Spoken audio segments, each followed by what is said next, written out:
Hello everyone, you're very welcome to my talk today, which is part of Battle of Aughrim 1691's Heritage Week event.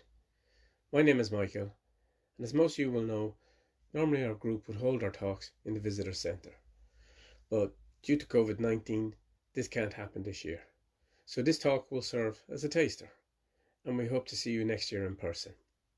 In the meantime, I hope you enjoy this talk. Many of you that are familiar with the Battle of Aughrim will know that artillery played a key part in the outcome of the battle. The Jacobite commander, the Marquis de Saint-Roux, had his head taken off by a cannon shot, which caused such confusion and dismay amongst the Jacobite army that is usually cited as the key reason for the Jacobites' devastating loss. In this talk, which I will divide into two parts, I will be looking at the origins of the artillery train, the creation of the position of Master of Ordnance, along with some key figures that held that position, and in the second part, on what the artillery train itself consisted of in terms of equipment and personnel. So, the artillery train was not a fixed position. Artillery trains were formed in times of war, and a Master of Ordnance placed in charge of it. The position was first created by Henry V in 1415, when the Office of Armoury split away from the Privy Wardrobe of the Tower of London. The first man to hold the position was Nicholas Murbury.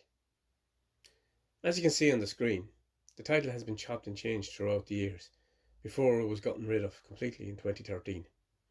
Despite the changes to the title, the role remained much the same, and basically meant that the holder was responsible for all British artillery, engineering, fortifications, military supplies, transport, field hospitals, and anything else of supplies of artillery.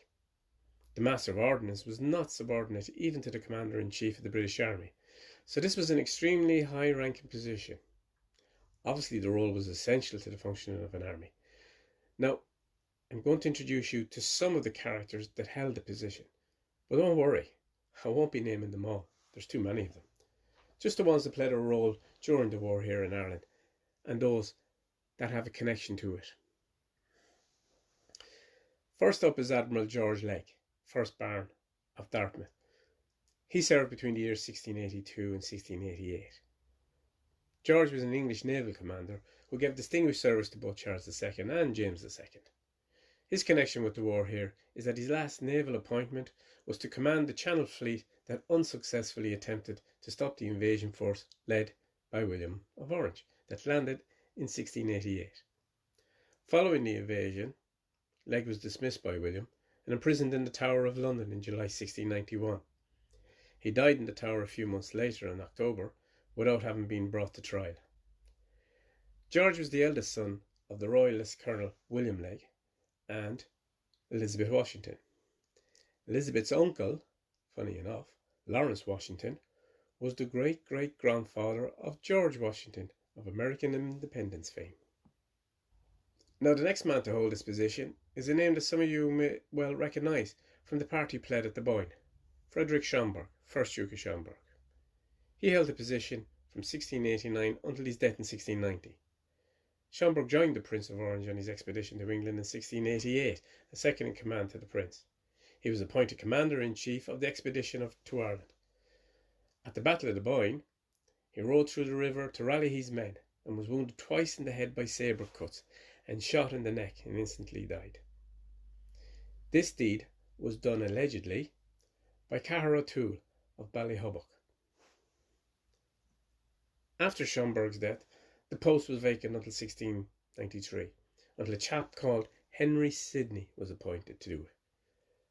Sidney was the first Earl of Romney and was an English politician and army officer. Most of you will know that William of Orange was actually invited to invade England by a group of English noblemen who became known as the Immortal Seven. This group wrote a letter to William, the author which is believed to be, you got it, Henry. Henry was present at the Battle of the Boyne in 1690, also served as Lord Lieutenant of Ireland. But he fell out of favour at the court under Queen Anne, and his position was then given to General John Churchill, the 1st Duke of Marlborough. Now, there is so much to be said about Marlborough that I'm not going to have time to go through a fraction of it here. Suffice to say, he served as Master of Ordnance twice, from 1702 to 1712, and again from 1714 to 1722. His career spanned the reign of 5 monarchs: Charles II, James II, William and Mary, Anne, and George I. Marlborough was involved in the Battle of Sedgemoor, where he fought for James II, and also the Siege of Cork, where he fought for William III. He was honoured before his services at William's coronation with the Earldom of Marlborough, and he served with further distinction in the early years of the 9 Years' War. Rumours persisted, however, he was actually sympathetic to the Jacobite cause, to the point where he was imprisoned in the Tower of London.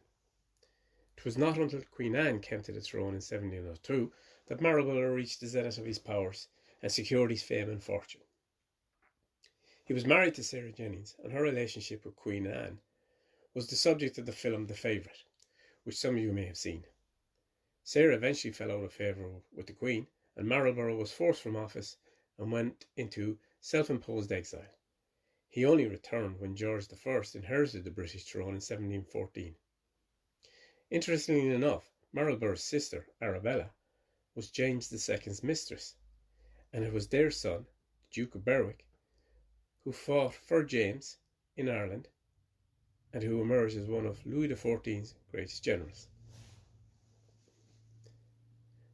So now we come to Richard Savage, 4th Earl Rivers, who procured a commission in the Horse Guards under Patrick Sarsfield in 1686.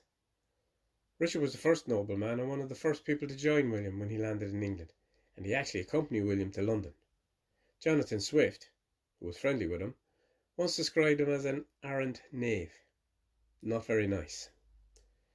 Richard served abroad in 1702 under Marlborough, who formed a high opinion of his military capacity. Rivers left no sons, well, legitimate ones, and so, at his death, the earldom passed to his cousin, John Savage, who was a priest in the Roman Catholic Church. When he passed away, the family titles became extinct. Our next character has a name that may be familiar to some of you. James Hamilton, 4th Duke of Hamilton, held the title in 1712. We know that there were 4 separate Hamiltons at Aughrim who fought on both sides. James was the descendant through his mother of the Scottish House of Stuarts, and actually had a pretty significant claim to the throne of both Scotland and England. James was in the first cohort of James VII's Royal Order of the Thistle in 1687, so was obviously very close to the king, and he flat refused to join the party of the Prince of Orange. He was actually imprisoned twice in the Tower of London, suspected of intrigues, but was released without charge. Hamilton's father died in 1694, and in July 1698 his mother resigned all her titles into the hands of King William, who re-granted them to Hamilton a month later. In October 1712 he was created a Knight of the Garter, making him the only non-royal to be Knight of both Thistle and Garter. Now, were brown envelopes exchanged? Who knows? But Hamilton is a good example of the way loyalties changed at the drop of a hat during this period. The next gentleman is William Cadogan, who was a military officer in the army of the Duke of Marlborough. William was the son of a barrister, and his family were Irish Protestants of Welsh descent. William's grandfather, who was also called William, had served as an officer in Oliver Cromwell's New Model Army. Midway through his law studies, he joined the Protestants of Ulster and enlisted as a cornet of dragoons. In 1689, he took part in the defence of Enniskillen and served with the Williamite troops for the remainder of the Irish War. There's every possibility he saw action here at Aughrim. We know that William was present at Dundalk camp during the autumn of 1689, which has become well known for the deplorable condition the soldiers faced. He was also at the Battle of the Boyne and the Siege of Cork. When Marlborough was dismissed, William went into voluntary exile with the Duke, and in doing so, lost his rank and positions. When King George I succeeded the throne in 1714, he was reinstated, and the following year he replaced the Duke of Argyll in command of the army and put down a Jacobite rebellion. Now, I won't torture you with a pronunciation attempt here, as my French is not that great. But Francois was a Huguenot who left France for England and became a soldier. He served as a junior officer during the William of Aughrim in Ireland under the Earl of Galway, and it's likely that he was here at Aughrim. He was given command of Ducamon's regiment of foot early in 1692 and then joined the staff of the Earl of Galway as a brigadier general in 1704. He fought in the War of the Spanish Succession and was appointed a Privy Councillor of Ireland. Now, we're getting there, folks. Our second last man is John Campbell, who also held the position of Master of Ordnance twice. The first was 1725 to 1740 and again in 1742 for a short period. John's mother was Elizabeth Tollemache, whose brother Thomas fought at Aughrim for the Williamites. Campbell's grandfather, Archibald Campbell, the 9th Earl of Argyll, led Argyll's rising against James II, for which he was executed in Edinburgh in June 1685. Now our last man is John Montagu, who along with Marlborough and Campbell also held the position twice. He was a Master of Ordnance for the first time 1740 to 42 and back again in 42 to 49. John was the son of Ralph Montagu by his first wife Elizabeth. His grandfather Thomas Wriothesley was married 3 times.